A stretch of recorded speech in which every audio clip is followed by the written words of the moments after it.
अगदी घरात उपलब्ध असलेल्या साहित्यापासूनच आपण आज बनवणार आहोत थंडगार आणि चटपटीत असे पॉप्सिकल। त्यासाठी इथे मी घेतलेला आहे अर्धा ग्लास पाणी आणि त्यात घालूयात एक लिंबाचा रस। त्याचबरोबर यामध्ये घालूयात पाव चमचा मीठ, पाव चमचा चाट मसाला आणि 4 चमचे पिठी साखर किंवा साखर आणि हे सर्व आपण साखर विरघळेपर्यंत छान मिक्स करून घेऊयात।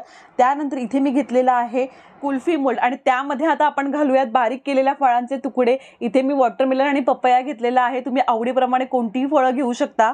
आता आपण यामध्ये घालूयात आधी केलेला लिंबाचा सरबत। सर्व मोल्ड मध्ये सरबत घालून घेतलं की त्यानंतर याचे झाकण बंद करून 7 ते 8 तास आपण फ्रीजर मध्ये हे सेट होण्यासाठी ठेवणार आहोत। जवळपास 8 तासानंतर आपले पेप्सिकल छान सेट झालेले आहेत। तर आता आपण एका बाउल मध्ये पाणी घेऊन त्यामध्ये दाखवल्याप्रमाणे हा कुल्फी मेकर 15 ते 20 सेकंद ठेवायचा, म्हणजे आपले पॉप्सिकल यातून सहज निघतात। आणि या पद्धतीचे पॉप्सिकल अगदी लहान मुलं सुद्धा सहज बनवू शकतात। रेसिपी थोडी जरी आवडली असेल तर चॅनलला सबस्क्राइब आणि कमेंट करायला विसरू नका।